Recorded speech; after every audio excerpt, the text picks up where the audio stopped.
Hello guys, this is brain talk, जहां लाखों किताबों का ज्ञान मिनटों में डिकोड होता है। तो क्या आप तैयार हैं सोचने के नए तरीके को सीखने के लिए? तो चलिए शुरू करते हैं। Chapter 1, no one is crazy.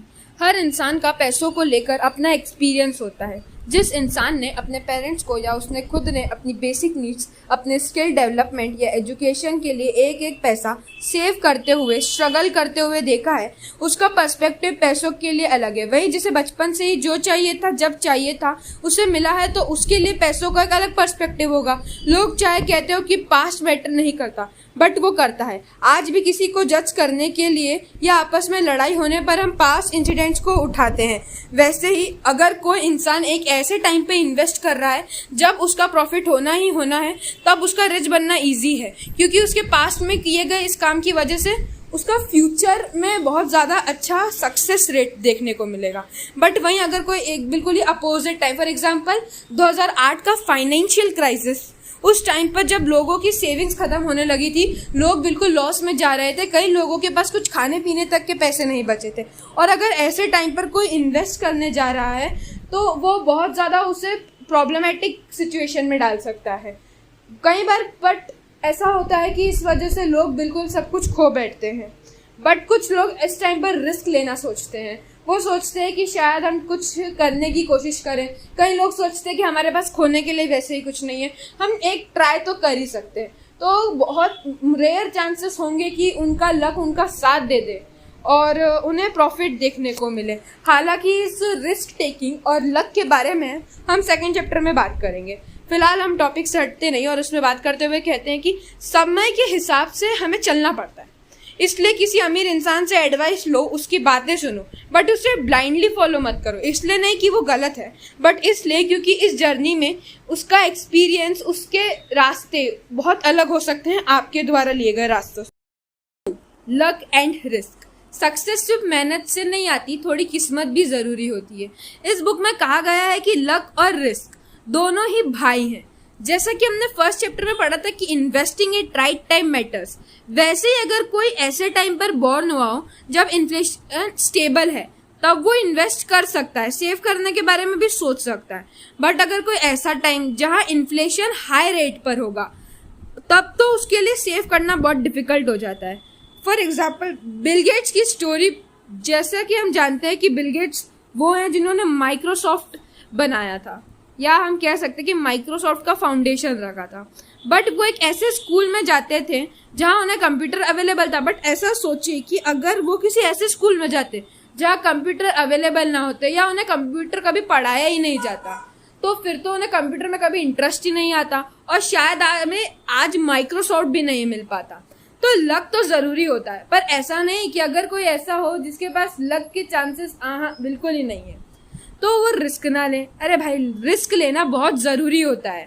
और ये बात तो हम सभी जानते हैं कि किसी भी सक्सेसफुल पर्सन का एक बहुत ज्यादा बेस्ट क्वालिटी अगर हम बात करते हैं तो वो रिस्क टेकिंग ही होती है।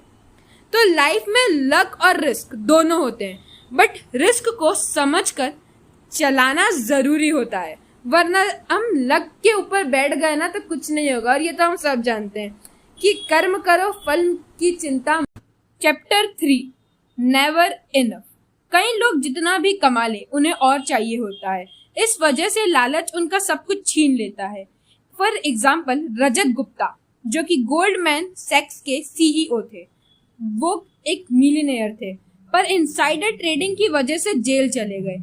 इनसाइडर ट्रेडिंग मतलब है एक कॉन्फिडेंशियल इंफॉर्मेशन को लीक कर प्रॉफिट कमाना।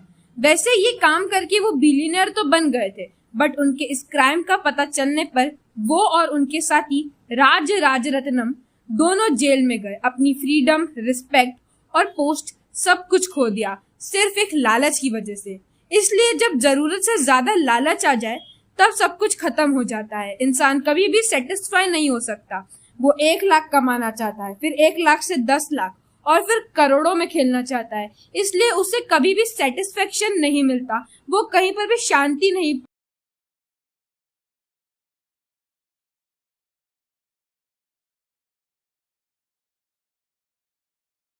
है।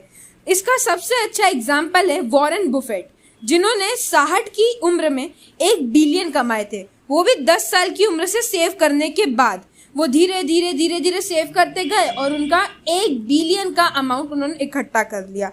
बट उनके पास थी एक स्पेशल पावर ऑफ कंपाउंडिंग। उन्होंने इसका यूज किया था और आज उसका यूज करने की वजह से अब 60 के बाद अचानक उनका प्राइस, उन्होंने जो सेव किया था उसका अमाउंट इतना बड़ा हो गया कि वो 1 बिलियन से 100 बिलियन प्लस के अमाउंट पर पहुंच गए थे। It was approx 135 billion. क्या कोई उस टाइम पर सोच भी सकता था? नहीं। बट हाँ, इससे हमें ये लेसन जरूर मिला कि हम जितना जल्दी इन्वेस्ट करेंगे उतना ज़्यादा कंपाउंडिंग का हमें बेनिफिट मिलेगा। तो आप भी अपना इन्वेस्ट करना शुरू करें। कल करे सो आज कर, आज करे सो अब। Chapter 5, getting wealthy versus staying wealthy. पैसा कमाना एक चीज है पर उसको संभालना और भी मुश्किल है। पैसा आने के बाद इंसान जितना कमाता नहीं है उससे ज्यादा उड़ाने का सोच लेता है। ये आपको डिसाइड करना होता है कि पैसे में से कितना सेव करेंगे, कितना इन्वेस्ट और कितने में आप अपने शौक पूरे करेंगे। विजय माल्या जो कि ऐसा करके ही बिलियनियर से बैंकक्रप्ट हो गए थे क्योंकि उन्होंने पैसा जितना कमाया था उससे ज्यादा उड़ाने पर ध्यान दे दिया था। इससे हमें ये लेसन मिला कि फाइनेंशियल सक्सेस का सीक्रेट है सेविंग्स और रिस्क मैनेजमेंट। चैप्टर 5 हमें बस यही बताना चाहता था कि इंसान को जितना वो कमा रहा है उसमें से हिस्से करके रख लेने चाहिए कि मैं इतना इन्वेस्ट करूंगा, इतना सेव करूंगा और इतना अदर एक्टिविटीज के लिए मेरा। Chapter 6, tails you win. हर बड़े सक्सेस के पीछे कुछ बड़े फेलियर्स होते हैं। फॉर एग्जाम्पल, अमेजॉन के CEO जेफ बेजोस ने भी कई फेल्ड प्रोजेक्ट्स किए थे जैसे फायर फोन, पर उसने रिस्क लेना नहीं छोड़ा और फिर अमेजॉन वेब सीरीज से उन्हें अच्छा प्रॉफिट हुआ और वो आगे बढ़े। यानी कि वो कभी फेलियर से डरे नहीं और उन्होंने आगे नए से नए प्रोजेक्ट्स ट्राई करते रहे। और एक ऐसा प्रोजेक्ट जो कि था अमेजॉन वेब सीरीज, उसने उन्हें बचाया और उन्हें आज इतना सक्सेसफुल पर्सन बनाया। यानी कि हर फेलियर का मतलब ये नहीं कि आप हार जाए। सीखना और आगे बढ़ना बहुत जरूरी होता है। Chapter 7, freedom. पैसे का असली फायदा है फ्रीडम, अपनी मर्जी से जीने की आजादी। यहाँ फ्रीडम से मतलब है फाइनेंशियल इंडिपेंडेंस। फाइनेंशियल इंडिपेंडेंस का मतलब है आपको पैसे के लिए कॉम्प्रोमाइज नहीं करना पड़े। मतलब आप एक ऐसी जगह है, सोचिए, जहाँ आपके पास लैम्बोर्गिनी, आईफोन है, पर जब आप उसके मजे लेके आते हैं तो उसके बाद आपको उसकी EMIs भरने हैं जिसकी वजह से आप स्ट्रेस्ड हैं, फैमिली को टाइम नहीं दे पा रहे हैं, हेल्थ इश्यूज हैं। बट वहीं एक ऐसी लाइफ जहां आप पर कोई लोन नहीं है, आप बिना किसी स्ट्रेस के प्रोडक्टिविटी से काम कर रहे हो, एक नॉर्मल सी गाड़ी है, फैमिली टाइम दे रहे हो, कोई हेल्थ इश्यू नहीं है, लव है, केयर है, फ्रीडम है, कौन सी बेटर है? इसका जवाब जरूर देना कमेंट्स में। यानी कि हम इससे एक बात तो कंक्लूड कर सकते हैं कि ज्यादा सैलरी से ज्यादा जरूरी है टाइम और चॉइस की freedom. Chapter 8, man in the car paradox.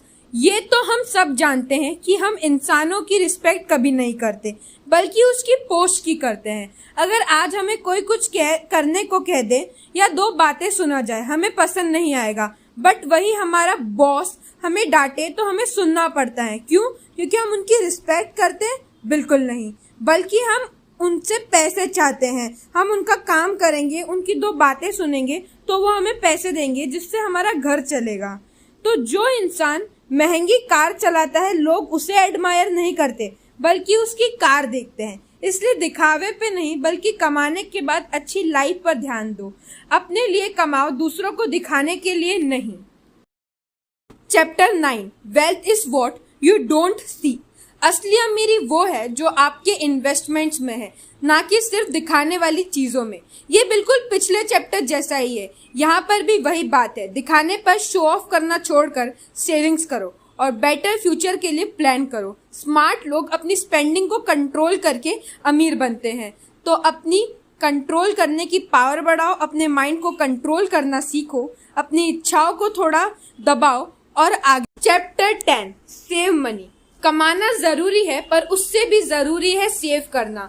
For example, ज्यादा सैलरी वाले लोग भी ब्रोक हो सकते हैं अगर वो सेविंग नहीं करते। ये बिल्कुल उसी बात के जैसा है जो हमने पहले डिस्कस की थी कि पैसा उड़ाने के साथ पैसा बचाना भी सीखो। ये बिल्कुल चैप्टर 5 की सीख के जैसा है।